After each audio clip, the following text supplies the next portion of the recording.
Salam alaikum, donc toujours avec la topologie algébrique. Donc la vidéo précédente, on a vu le cas de bouquet de cercle, d'accord. Donc mais on l'a vu dans le cadre de la topologie induite, d'accord. Donc on voulait utiliser l'héritage de revêtement par la topologie induite. C'est pour cette raison qu'on a considéré un bouquet de deux cercles comme étant une partie de S1 fois S1, bien l'auteur. Donc, dans cette vidéo, ce qu'on va faire, c'est qu'on va voir une autre construction qui est plus générale et qu'on va l'utiliser dorénavant pour les bouquets de cercles et qui revient à faire ce qu'on appelle des sommes d'espaces topologiques ou bien une réunion disjointe des espaces topologiques plus une topologie quotient. Alors, qu'est-ce que cela veut dire? Alors, avant de faire ça, on va juste faire un petit rappel de la topologie de réunion disjointe et celle de quotient pour pouvoir les combiner et définir les bouquets de cercles. Bien les bouquets en général des espaces topologiques. Donc très bien. Donc c'est quoi la réunion disjointe? Déjà en termes d'ensemble, c'est on a le X, un ensemble X1 par exemple. Je sais pas quand on a ABC, un truc banal comme ça. X2 qui contient, je sais, des E par exemple. Donc on sait très bien que si on fait l'union de ces deux ensembles-là, il sera tout simplement le ABC de E. C'est-à-dire que le C qui est partagé par ces deux ensembles, il va être compté qu'une seule fois. D'accord? On ne va pas faire le CC, d'accord? Il sera fait qu'une seule fois. On veut avoir une autre réunion qui sera tout simplement disjointe, c'est-à-dire que trouver une façon pour pouvoir distinguer le C de X2 du C de X1. Donc comment on fait ça? Généralement, la construction la plus générale, c'est de faire quoi? C'est de trouver une bijection, phi1 par exemple, qui va de X1 vers le phi de X1, pour pouvoir identifier ou bien faire une copie de X1 par cette bijection-là, une autre bijection de X2, ou bien une copie de X2, de telle façon, ça sera phi1, ça c'est phi2, de telle façon à ce que ce phi1 de X1, son intersection avec le phi2 de X2, il doit être tout simplement vide, ils doivent être disjoints. Comme ça, je fais le X1 union disjointe, donc l'union disjointe généralement, on fait un U qui est comme ça plus droit, d'accord, donc avec des traits. Généralement, on ajoute des petits traits comme ça pour dire c'est un U. Euh, pour dire que c'est la réunion disjointe, mais bon, généralement, je fais tout simplement ça, c'est plus simple. De toute façon, si je fais un vrai U, dans ce cas-là, c'est l'union. Donc x1 union disjointe x2, il sera tout simplement une union simple de phi1 de x1 avec phi2 de x2, tout simplement. Maintenant, la question qui se pose, c'est que est-ce que je peux faire n'importe quelle bijection? D'accord? Si tu arrives à trouver effectivement deux bijections qui satisfont cette condition-là, dans ce cas-là, c'est bon, c'est une bonne construction. Tu peux définir ta réunion disjointe comme ça. Parce que finalement, tu cherches des bijections, donc des coupés des ensembles x1 et x2. Et toutes ces bijections, bien sûr, tous ces ensembles, ils vont être équipotents. Donc toutes les constructions, elles sont bijectives. Là, il n'y a pas de problème. Mais il y a un choix quand même qui est canonique. C'est plus simple, c'est de tout simplement faire la chose suivante, c'est de prendre le phi 1, par exemple le phi 1 de x sur le x1, il sera tout simplement un couple x plus un indice i pour dire que c'est effectivement c'est un élément de x1. Donc cet indice, il sera tout simplement le 1. D'accord? Et faire le phi 2 de x2, de x, il sera quoi? Il sera le x avec la coordonnée 2, comme ça on dit que, on marque que cet élément, effectivement, il vient de x2. Donc tout simplement, c'est cette construction qu'on va utiliser dorénavant dans tout l'exemple qui vont invoquer la réunion disjointe. Donc d'une façon générale, par exemple, c'est sur cet exemple de x1 union disjointe x2, il sera tout simplement les couples. Donc je vais avoir le A1, B1 et le C1. Et puis quand je vais partir pour les x2, je vais faire le C encore, mais cette fois-ci 2. Comme ça, ces deux éléments, bien sûr, ils vont être distincts. Et le D2 finalement et le E2. D'accord? Donc très bien. Donc d'une façon générale, on peut avoir ça bien sûr pour plusieurs ensembles. Donc généralement, on s'intéresse plus à des cas qui sont finis, bien des cas qui sont dénombrables. D'accord? Donc des infinités qui sont dénombrables. Mais le cas fini, bien sûr, qui nous intéresse le plus. Donc, dans mes explications, je vais considérer par exemple x1 union disjointe x2 union disjointe xn, ou bien on peut garder l'indexation d'une façon générale. Je peux garder l'indexation de avoir une famille x alpha pour alpha de i et considérer l'ensemble x étant l'union disjointe de qui est indexée bien sûr pour les alpha de i de tous les x alpha. D'accord? Donc cette construction, bien sûr, va inclure les trois cas, que ce soit fini, dénombrable ou infini, mais gardez en tête, c'est les finis et dénombrables qui nous intéressent. Ok?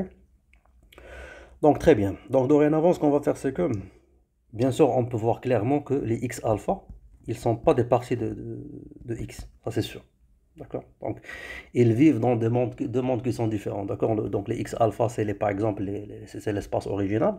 Par contre, l'union disjointe, ce qu'il contient, il ne contient pas le X alpha, il contient une copie de X alpha. Par exemple, cette copie avec prendre les éléments de X alpha et ajouter un indice de plus pour pouvoir les identifier. D'accord? Pardon, pour pouvoir les distinguer. Donc, X alpha n'est pas une partie de X, mais elle est identique à une partie de x, donc elle est identique à sa copie, ce qui fait que j'ai le droit de dire c'est un truc comme ça, mais gardez en tête, ça c'est pas exactement vrai, c'est pas le x alpha qui est dans x, mais c'est plutôt le phi, on va dire le phi alpha de x alpha qui est dans x. Puisque le x alpha équipotent par définition avec ce phi de x alpha, là dans ce cas-là je peux identifier le premier avec le deuxième et dire que c'est le x alpha qui appartient à x. D'accord? Donc il faut juste, pour pouvoir faire cette inclusion, donc pour pouvoir dire que x alpha est une partie de x, d'accord? Donc on est justifié de le faire, mais gardez en tête, c'est pas exactement vrai, d'accord? Donc gardez en tête que c'est pas le x alpha, mais c'est sa copie dans x. Donc là, on peut imaginer par exemple, supposons, comment on peut l'imaginer? Bon, je peux tracer n'importe quoi, tout simplement.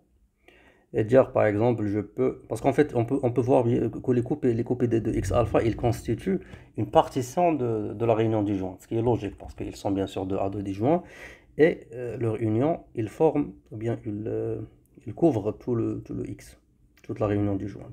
Donc là, je peux dire que par exemple, je peux choisir 3 ouverts ou bien 5 ouverts, on peut faire 5. Donc là, c'est x1.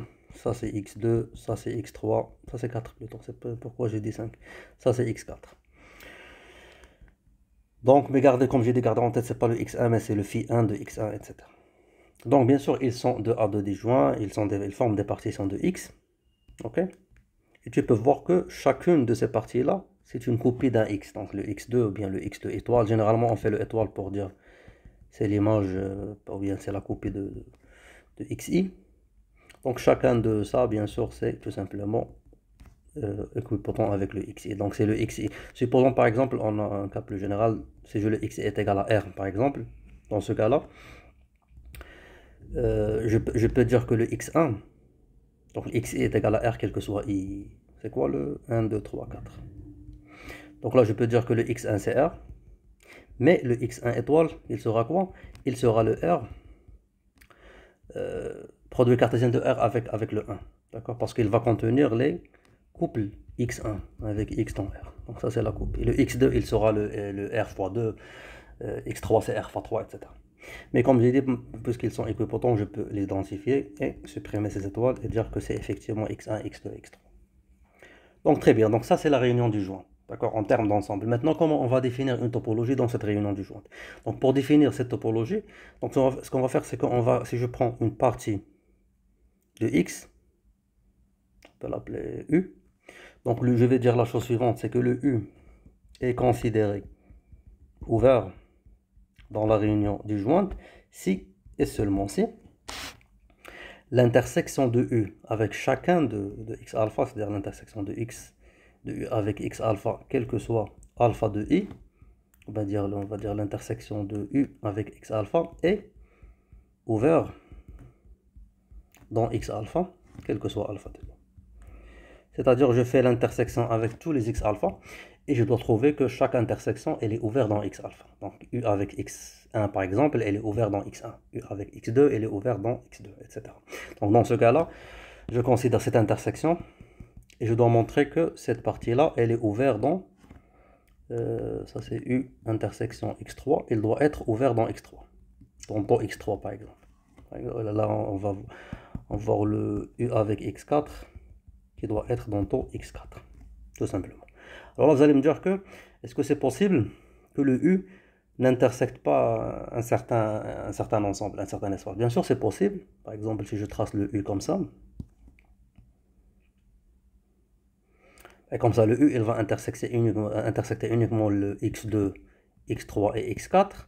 Donc l'intersection de U avec le X1, elle est vide. Il n'y a pas de problème, le vide, bien sûr, il est ouvert dans X1, par définition de la topologie.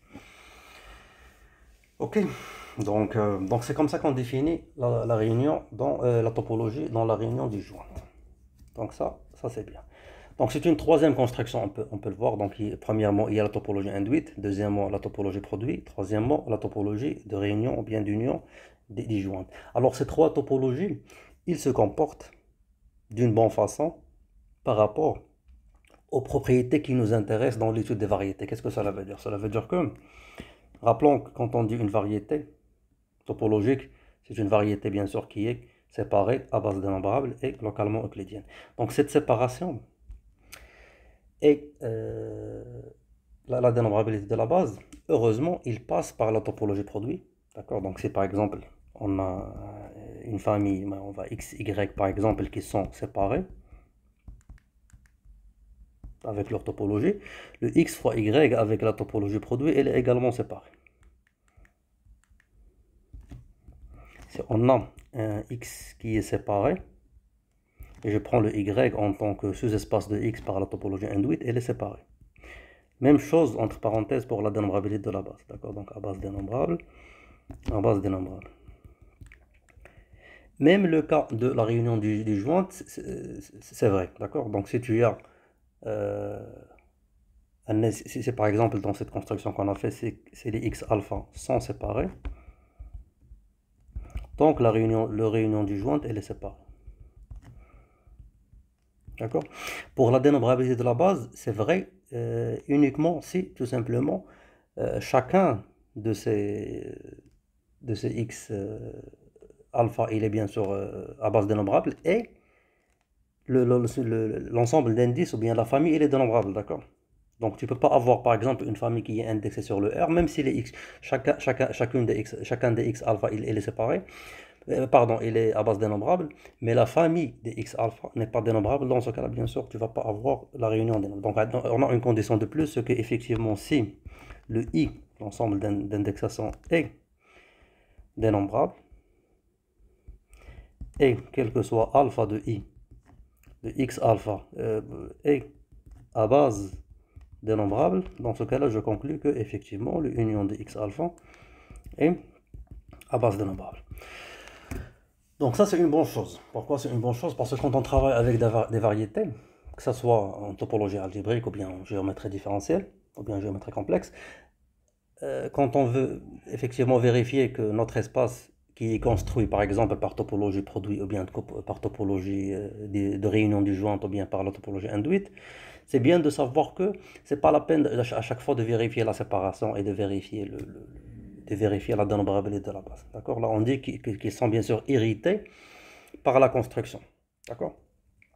Donc, il y a une quatrième construction qui s'appelle la topologie quotient, qui est une très très belle construction, d'accord, qui est très utile. Mais malheureusement, on ne peut pas hériter la séparation et la dénombrabilité de la base. Bien sûr, on peut l'hériter si on a quelques conditions qui sont généralement, heureusement, satisfaites dans pas mal de cas. Mais ils ne sont pas bien sûr automatiquement vérifiés. D'accord? On doit bien sûr faire quelques restrictions pour pouvoir avoir ces propriétés de séparation et de dénombrabilité de la base. Donc c'est quoi la topologie quotient? Donc pour la topologie quotient, comme j'ai dit, j'en ai déjà parlé dans le cours de la topologie générale. Je pense que j'ai fait une seule vidéo pour ça.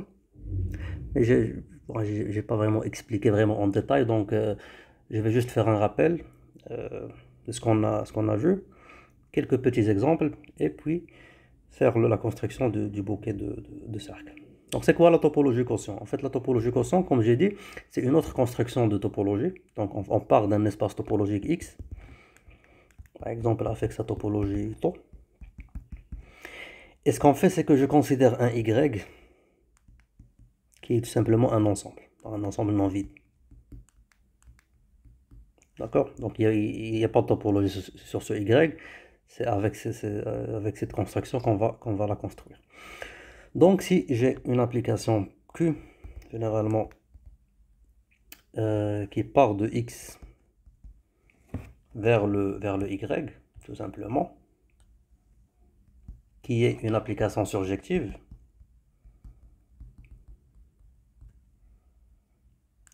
je peux, à l'aide de cette application, qui est bien sûr surjective, construire une topologie sur le Y de la façon suivante. Alors dire que U qui est dans Y, je dis qu'elle est ouverte dans cette nouvelle topologie, si, et seulement si, son préimage par le Q est ouvert dans X, tout simplement. D'accord? Donc juste si tu arrives à trouver une application surjective qui va de X vers le Y, tu peux facilement définir une nouvelle topologie dans laquelle tu mets quoi? Ce sera une topologie la plus fine que tu peux définir, d'accord? Et dans laquelle tu définis les ouverts étant quoi? Étant tout simplement les parties dans lesquelles leur préimage est ouvert dans X, tout simplement. Donc tu dis que U est ouvert dans Y si son préimage est ouvert dans X, tout simplement. D'accord? Donc, la question qui se pose, c'est une application qui est surjective. Est-ce qu'il doit être injectif? En fait, il ne doit pas être injectif. D'accord? Donc, il n'y a pas vraiment une restriction pour dire qu'il ne doit pas être injectif, mais ça n'a pas de sens qu'elle soit injective parce que l'idée de la topologie quotient, si vous êtes familier avec cette notion de quotient, qu'on a utilisée par exemple dans l'anneau quotient, le groupe quotient, etc. Donc là, tu peux déjà imaginer, avoir une image dans votre tête que à chaque fois qu'on fait un quotient, on fait une certaine réduction. D'accord? Parce que c'est le quotient. Donc quand tu fais des réductions, bien sûr, tu peux imaginer que ton application ne va pas être injective. D'accord? Il ne doit pas être le cas. Donc en fait, et la deuxième question, c'est que est-ce que je peux avoir n'importe quelle application qui est surjective? Bon, généralement, tu peux avoir n'importe quelle application, d'accord, qui est surjective. Tu vas tout simplement construire une topologie de cette façon, qui sera bien sûr associée à cette application. Mais, comme toujours, il y a toujours un choix canonique, tout simplement, bien un choix naturel de faire, c'est de considérer l'application comme quoi? Comme une surjection canonique quand on fait par exemple dans les cas des relations d'équivalence, tout simplement. Donc comment on fait ça d'une façon générale? C'est que on définit une relation d'équivalence sur le X, d'accord, qui peut être définie par n'importe quelle façon qu'on va choisir, et dire la chose suivante, c'est que si je prends l'application Q, qui va de X vers le quotient de X par cette relation d'équivalence, donc, tout simplement, c'est la surjection, bien la projection canonique, qui prend tout simplement le X et il le map à sa classe d'équivalence. D'accord? Parce que rappelons, le X divisé par tilde, c'est tout simplement les classes d'équivalence pour tous les X de X. Donc, les classes d'équivalence qui correspondent à cette relation d'équivalence. Donc, cette application, bien sûr, elle est surjective, mais généralement, elle n'est pas injective, d'accord? Parce que tout simplement, si elle était injective, dans ce cas-là, tu n'as rien fait dans l'ensemble, d'accord? Tu as tout simplement identifié chaque point avec lui-même, d'accord? Donc il n'y a pas réellement un truc de plus que tu as fait. Donc bien sûr, il est surjectif dans ce cas-là, cette définition de considérer que les ouverts dans cette topologie quotient, ils sont tout simplement les sous-ensembles pour lesquels leur préimage c'est ouvert dans X. Donc ça, c'est une construction, c'est le choix canonique tout simplement. Donc bien sûr, vous pouvez vérifier que c'est une topologie, c'est pas difficile, d'accord? Vous pouvez vérifier que bien sûr, on a le vide et l'espace Y, et bien dans ce cas-là, le X divisé par tilde, ils font partie de la topologie, parce que leur préimage c'est ouvert dans X. Bien sûr, l'union, parce que les préimages de l'union, les unions, ils sont stables par préimage, ils sont stables par, l'intersection elle est stable par préimage, donc il n'y a pas de problème. Vous allez montrer facilement que effectivement c'est une topologie. D'accord? Donc pour pouvoir comprendre cette construction, comme j'ai dit, qui est très intéressante, il faut faire bien sûr des exemples. Alors le premier exemple qu'on peut faire, c'est que, on l'a déjà, je pense on l'a déjà fait, mais je peux le refaire, c'est que si je considère le X qui est tout simplement l'intervalle fermé 0,1. Donc je vais définir une relation d'équivalence sur cet espace-là, d'accord? Construire l'espace quotient et voir géométriquement il ressemble à quoi, ou bien topologiquement plutôt il ressemble à quoi. Donc là on a l'intervalle 0,1. Donc je vais définir une relation d'équivalence par la chose suivante, c'est que je vais dire que si je prends x et y dans 0,1, alors je dis que x équivaut y si et seulement si x est égal à y, tout simplement, ou x, l'ensemble x, y, c'est le 0,1. Qu'est-ce que cela veut dire? Cela veut dire que je vais considérer deux points dans 0,1 qui sont équivalents, ou bien qu'ils soient équivalents, si ils sont égaux, ou bien si un des deux c'est 0 et l'autre c'est 1. D'accord? Donc si je prends x et y dans l'ouvert 0,1, dans ce cas-là, ils sont identifiés avec eux-mêmes. D'accord? Donc les points là, ils sont identiques avec eux-mêmes. C'est-à-dire que dans ce cas-là, si tu prends, ça c'est le x, dans ce cas-là, sa classe d'équivalence, il va contenir que le x. Par contre, le 0 et le 1, ils sont considérés équivalents. C'est-à-dire que le point 0 et le point 1, dans ce nouvel espace, ils sont identiques. D'accord? Donc, pour pouvoir, donc en fait, si on a identifié ces deux points-là, donc géométriquement, ce qu'on fait réellement, c'est que on colle ces deux points-là. D'accord? Donc ils sont tout simplement collés. Donc dire que 0 et 1, ils sont identiques ou bien ils sont équivalents, revient à dire que je peux tout simplement coller le 0 avec le 1. Si je colle le 0 avec le 1 géométriquement, ce sera quoi? Donc ce sera un truc comme ça. Supposons par exemple, j'ai collé dans... Ça c'est le... D'accord? Donc les points en fait, ce point-là, il sera la classe 0, qui bien sûr qui contient le 0 et le 1. Et les autres points, ils seront tout simplement des classes x qui contiennent que le x. Donc c'est comme si bien sûr on a déformé cet intervalle, on l'a déformé en cercle. On l'a déformé vers un cercle. D'accord? Donc c'est pas bien sûr une déformation qui est, c'est pas réellement un homéomorphisme parce que bien sûr l'intervalle n'est pas homéomorphe au cercle. Mais dans cette nouvelle topologie quotient, on a le droit de coller des choses, d'accord? Parce que là, on est en train pas de construire un homéomorphisme, mais plutôt de construire des équivalences ou bien de ce qu'on appelle l'identification des points. Donc identifier deux points revient à les coller. Donc identifier par relation d'équivalence revient à coller des points. Alors là, il faut garder en tête, c'est que ce cercle n'est pas forcément le x divisé par tilde dans ce cas-là.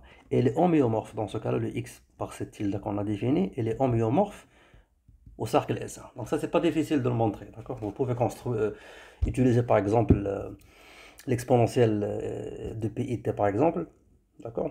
Et vous pouvez montrer effectivement que tu peux construire un homéomorphisme qui va de x tilde vers le x1. Ce qui est intéressant, vous pouvez faire ça, c'est que essayez de faire ça avec le x, donc essayez de construire un homéomorphisme entre le x vers le S1, qui ne sera pas bien sûr possible. Essayez de trouver pourquoi c'est pas possible. Et voir maintenant avec cet espace quotient, je peux construire un morphisme phi qui va de l'espace quotient x, ou bien l'intervalle 0,1 divisé par tilde vers le S1. Et cette possibilité géométrique de pouvoir coller ces deux points, qui nous donne bien sûr que le psi, qui répond à la question pourquoi psi n'est pas homéomorphisme, mais le phi effectivement c'est un homéomorphisme. Ce sera un bon exercice, c'est pas difficile, vous pouvez le faire. Donc là c'est le cas de l'intervalle avec le... si on colle ces deux points, là, par exemple si je vais faire un truc similaire, mais pas avec l'intervalle, mais avec un disque fermé. D'accord? Donc supposons je trace un disque fermé, donc je vais le tracer dans le plan pour pouvoir expliquer.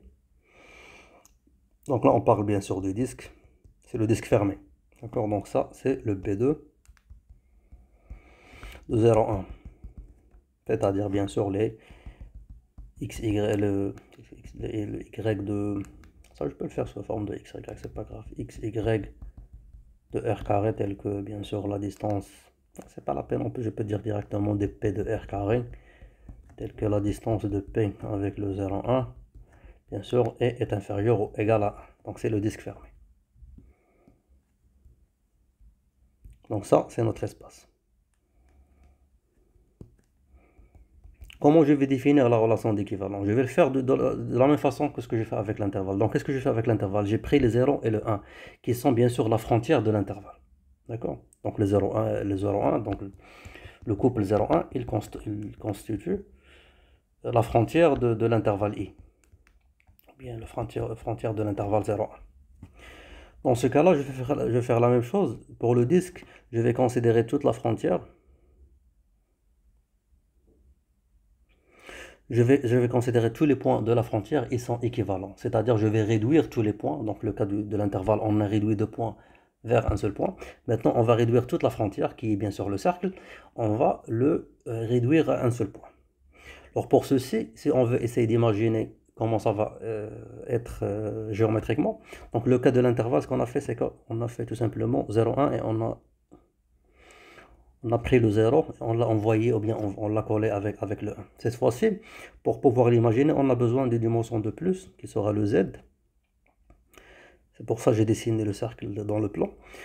Donc, ce sera quoi? Ce sera tout simplement, imaginons que je vais les identifier avec ce point-là. Donc, chaque point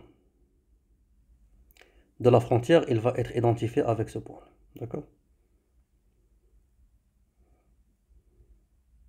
Donc, chaque point, on peut imaginer bien sûr qu'on a ça pour toutes les frontières. Donc cette construction, ça nous donne une image d'une sphère. D'accord? Pourquoi? Parce que avec cette identification qu'on va faire pour chaque point, on a l'hémisphère nord, d'accord? On va dire l'hémisphère pour z supérieur à 0. L'hémisphère sud, pour avoir l'hémisphère sud, ce qu'on va faire, c'est que cette partie-là qui reste du disque, on va la déformer, d'accord? Comme ça, pour avoir bien sûr le reste tout simplement de la sphère. Donc là, bien sûr, puisque l'intervalle est devenu tout simplement, donc ça c'est B1, ça je peux dire, ça c'est, on peut dire tout simplement B1 pour dire tout simplement B1, d'accord? Donc c'est un intervalle, donc c'est une boule fermée bien sûr. Donc là j'ai oublié de faire le fermé, donc elle est fermée, elle a été déformée à S1, d'accord? Dans ce cas-là, le B2, ce disque, il a été déformé à S2, tout simplement. D'accord? Donc tu peux déformer, pas forcément déformer d'une façon continue dans les deux sens, mais bien sûr en collant, c'est-à-dire dans la topologie quotient. Donc chaque BN fermé, chaque disque BN fermé, ou bien boule fermée BN, il va être par cette procédure de ce qu'on appelle coupé-collé. D'accord? Donc c'est le coupé-collé de la topologie quotient. Par topologie quotient, je vais dire entre guillemets coupé-collé, il est déformé à Sn. Et c'est quoi la relation d'équivalence qu'on a utilisée? Tout simplement, c'est à chaque fois qu'on prend la frontière, donc à chaque fois qu'on considère la frontière de Bn, identifiée à un seul point. Identifié entre parenthèses réduit à un seul point. À chaque fois qu'on réduit la frontière de Bn à un seul point, on retrouve un truc qui est homéomorphe avec la sphère Sn. Donc ça c'est un truc qui est intéressant. D'accord, donc il y a pas mal d'exemples qu'on peut faire bien sûr, et qu'on peut faire d'autres.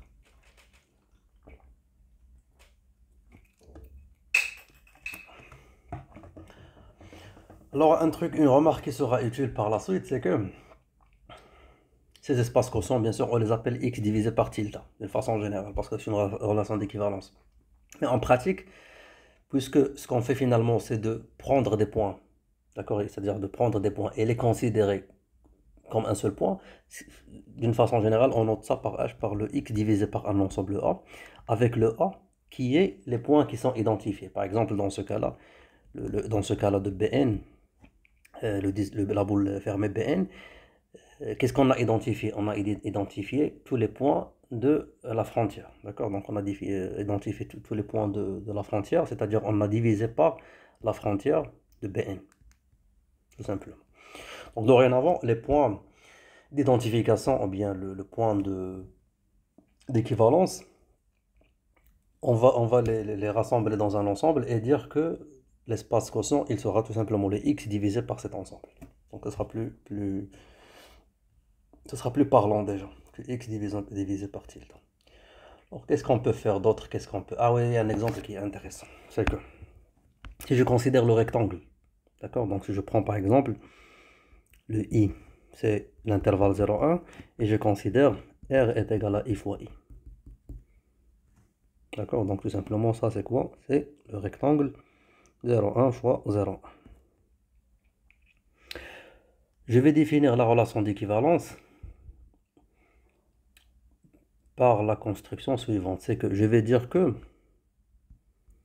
ce que je vais considérer qui est identique ou bien équivalent dans ce rectangle, c'est les x0, ils vont être identifiés avec x1, d'accord?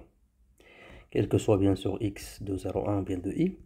Et les 0y, ils sont identifiés avec le 1y, quel que soit y de i. Et à part ça, tout est considéré bien sûr,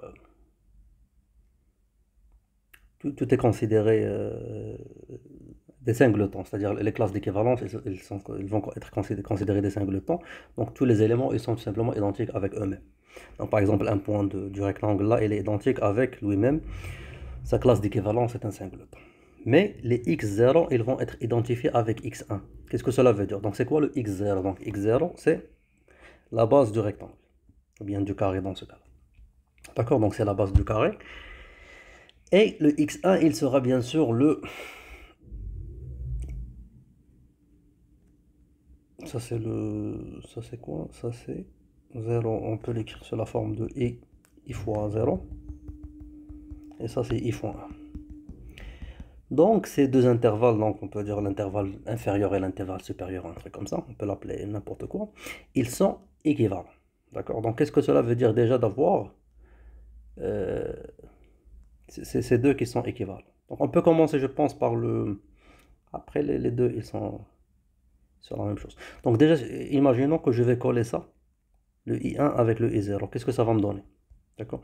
Donc tu peux imaginer que ça va tourner, bien sûr, avec une dimension de plus, pour créer un cylindre. Donc ça c'est évident. Bien sûr, si tu colles ça avec ça, le fait de tourner, de déformer le carré sur cette dimension de plus, ça va construire un cylindre. D'accord? Donc il sera un cylindre comme ça.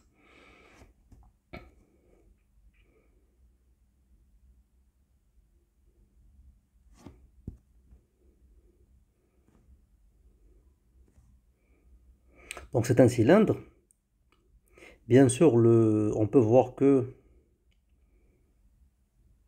si je trace par exemple, ça je peux le faire dans une autre couleur, c'est mieux.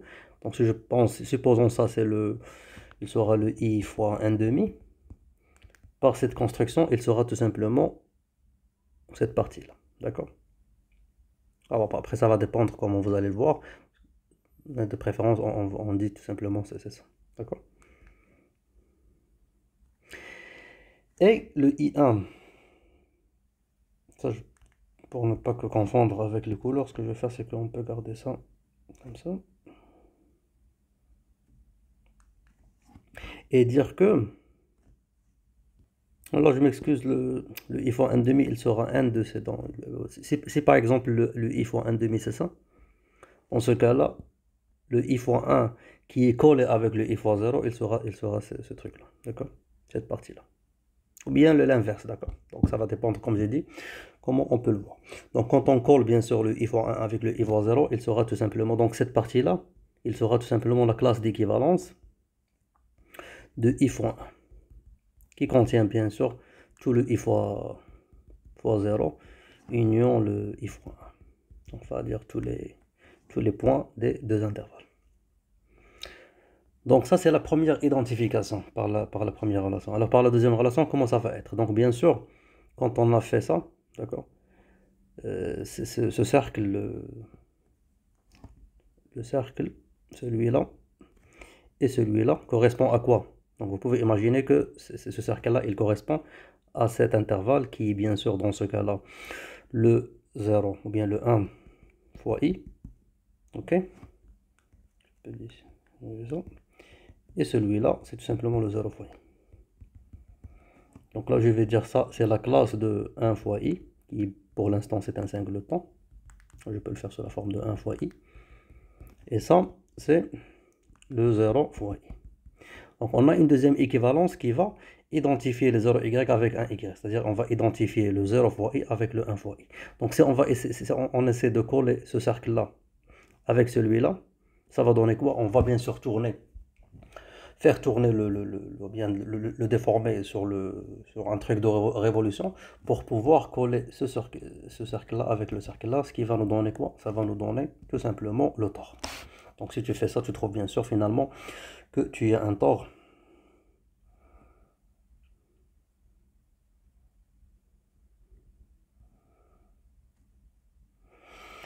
Donc cette topologie quotient, bien sûr, ça nous aide à construire un espace qui est homéomorphe à l'objet donat ou bien le tore, tout simplement. D'accord? Donc, euh, donc très bien. Donc ça c'est un exemple qui est intéressant. Qu'est-ce qu'il y a d'autre comme exemple? Qu'est-ce qu'il y a d'autre comme exemple? Qu'est-ce qu'il y a d'autre comme exemple? Qu'est-ce qu'il y a d'autre comme... Allez, un autre exemple, par exemple le cylindre infini ou bien un cylindre... Je peux considérer un cylindre sur le... Tout simplement un cylindre fini. Donc si je considère le S1 fois le I, c'est-à-dire fois 0,1. Donc géométriquement, c'est homéomorphe à quoi? Donc le S1 fois le 0,1, c'est comme si je fais l'intervalle 0,1 par exemple vertical, ça c'est le 0, ça c'est le 1. Et pour chaque point de l'intervalle, je considère le cercle dans le plan avec le centre. Par exemple, pour le 1, je considère par exemple un cercle dans le plan comme ça, avec le centre 1. D'accord? Pour le 0, il sera quoi? Il sera un cercle avec le centre 0. Donc pour 1 demi, il sera un cercle par exemple avec le centre 1 demi. Donc on peut imaginer que bien sûr, si je fais ça pour tous les points de l'intervalle, je vais construire tout simplement un cylindre. D'accord? Tout simplement. D'accord? Donc bien sûr, il va avoir le cercle de la base, il sera dans 0. Et le cercle dans la hauteur, qui correspond bien sûr au nombre 1.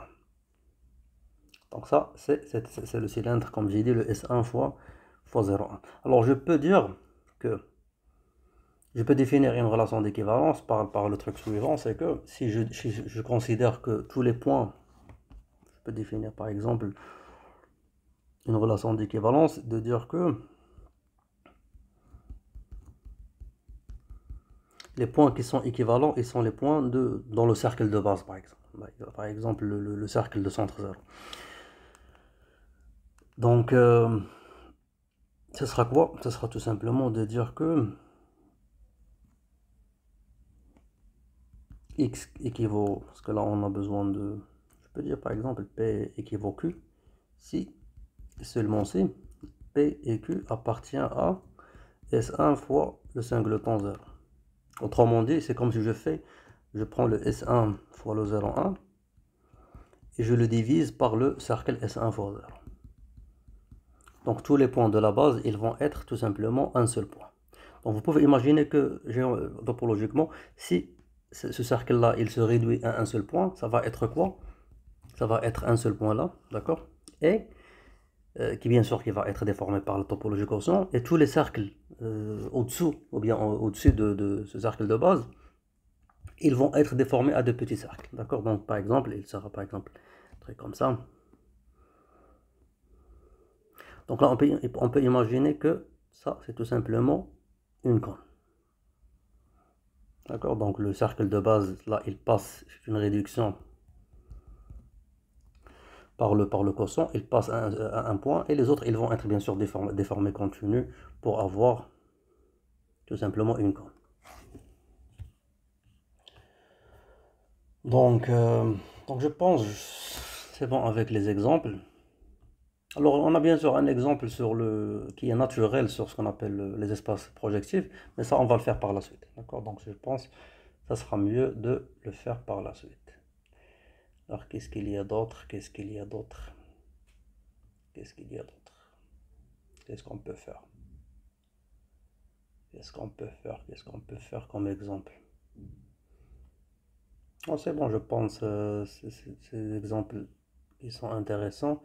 Donc, je vais laisser la construction pour le bouquet de cercles pour la vidéo prochaine. D'accord? Donc on va voir comment on va définir les bouquets de cercles grâce à la topologie de réunion disjointe combinée avec la topologie quotient. Donc on se voit la vidéo prochaine, Inch'Allah.